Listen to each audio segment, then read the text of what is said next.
Estamos de volta com o Niso Comunidade. No programa de hoje, estamos falando sobre o SAJU, Serviço de Assistência Jurídica, e sobre 2 projetos de extensão do curso de Direito.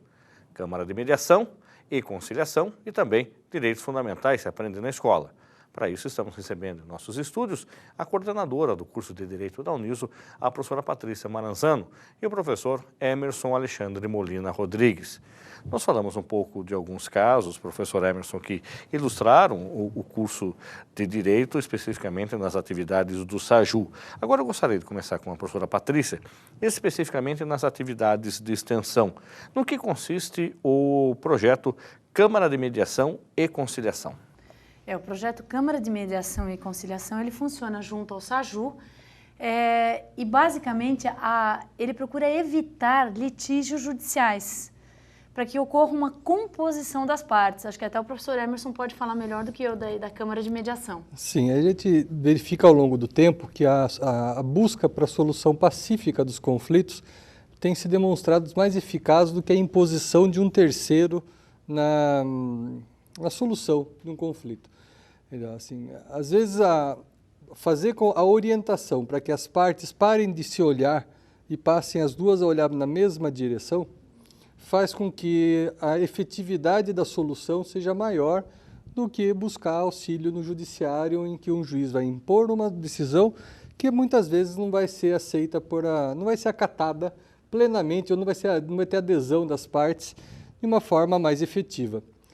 Então, a Câmara de Conciliação, ela é feita através de técnicas de preparo, faz a condução das partes, das pessoas, para que elas consigam enxergar o ponto de vista da outra parte, e aí elas vão se tolerando de forma a encontrar um caminho mais saudável para a composição do litígio, de forma que haja adesão dos envolvidos e aí o cumprimento de um acordo, que isso é formalizado no instrumento judicial próprio, que é viabilizado pela própria universidade. Agora, professora Patrícia, essa tendência, por exemplo, dessa Câmara de Conciliação, obviamente que é um instrumento do direito que é usado há bastante tempo, e nós utilizamos isso na universidade com atividade de extensão.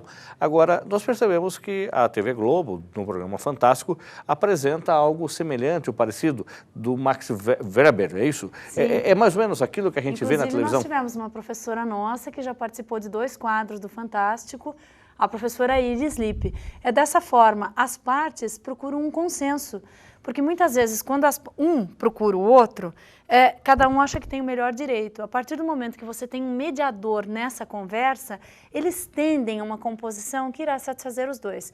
É claro que eu abro mão de uma parte, a outra parte também tem que abrir mão de alguma coisa, mas é uma solução muito mais efetiva. Além do mais, nós temos o judiciário com uma série de ações, um judiciário sobrecarregado, os juízes não estão dando conta do número de processos que tem, então acaba sendo muito mais rápido a própria conciliação que as partes fazem.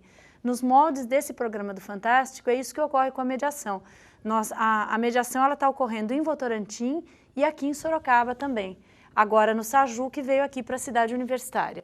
Agora, professor Emerson, o perfil também deste atendido pela Câmara de Mediação tem um padrão socioeconômico? Como é que funciona?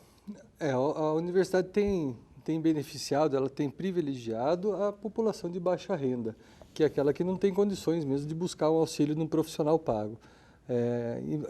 Assim sendo, ainda busca o perfil daquela população em que a renda familiar é inferior a 3 salários mínimos. Já gostaria que o senhor deixasse o e-mail, o endereço eletrônico, um site, para que as pessoas possam entrar em contato, e durante a nossa conversa a gente vai falar mais sobre isso. Sim, o e-mail é direito@uniso.br, não tem o com, né, não é ponto .com, é uniso, direito@uniso.br. O telefone do Serviço de Atendimento Jurídico é 2101-7042, 2101-7042.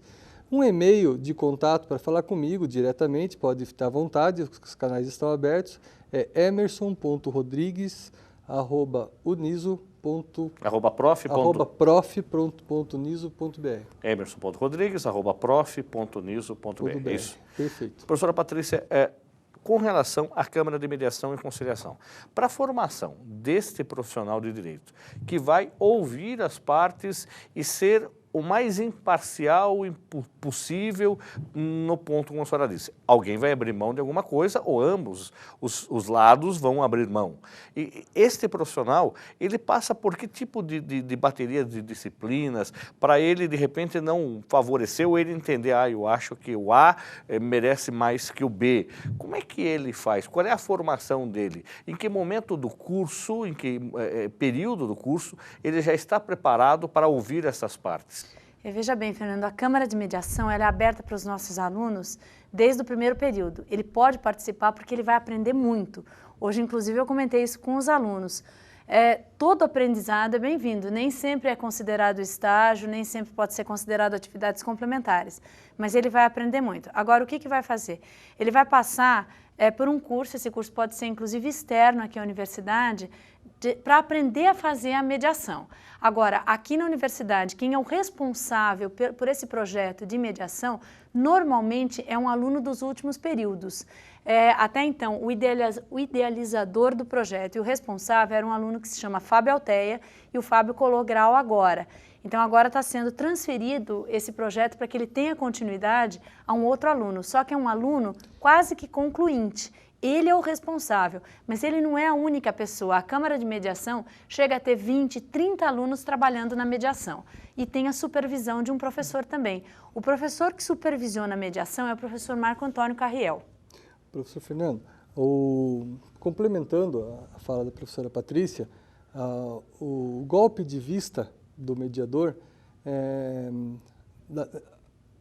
a grande charada da imparcialidade não está no mediador em saber o que ele acha que é certo e o que ele acha que é errado. Na verdade, a charada é você pensar como as partes pensam. Não como você acha que é certo ou você acha que é errado, mas sim como elas interpretam a situação em que elas estão vivendo, como elas enxergam o mundo, como as pessoas interpretam a situação em que elas estão vivenciando, e aí pensar o que seria melhor para elas. Então, na verdade, é um exercício de você afastar o si próprio da situação. Então, o mediador, o operador do direito, ele não busca o que ele acha que é melhor para ele. Na verdade, ele está buscando o que é melhor para as partes. O exercício é esse. O aluno de direito, eu acredito que ele começa a ser preparado para isso desde que ele ingressa no curso. A visão muda no decorrer do curso assim. Os primeiros anos, os primeiros semestres, a carga de informação que o aluno recebe é muito grande e ele começa a se achar superior aos outros no sentido de que agora ele conhece mais as regras do jogo da sociedade. Depois ele começa a entender que é o contrário. A responsabilidade em respeitar a opinião alheia talvez seja mais importante do que ele a fazer valer a sua própria. E aí, então, o aluno começa a ficar um pouco mais humilde, a pessoa fica mais humilde. Então, porque o curso, o direito, ele é uma dialética pura, né? Talvez seja o mais democrático dos cursos, porque eu vivo da minha parte contrária. Quer dizer, eu posso não concordar com nada do que a pessoa pensa, mas eu daria a minha própria vida pelo direito de ela poder se expressar. Então, essa dialética do direito faz com que fique fácil para o aluno mais velho compreender o aluno mais novo, para o aluno mais novo entender e respeitar o aluno mais velho. A gente percebe que os alunos mais novos ficam mais tolerantes em casa com os pais, ficam mais tolerantes no convívio com os seus pares, porque eles entendem que, embora eles não concordem com a opinião alheia, as pessoas devem ser respeitadas por ter aquela opinião. E ele não precisa concordar e não precisa brigar por causa disso. Ele simplesmente respeita, né, como um direito de garantia de uma liberdade individual dela.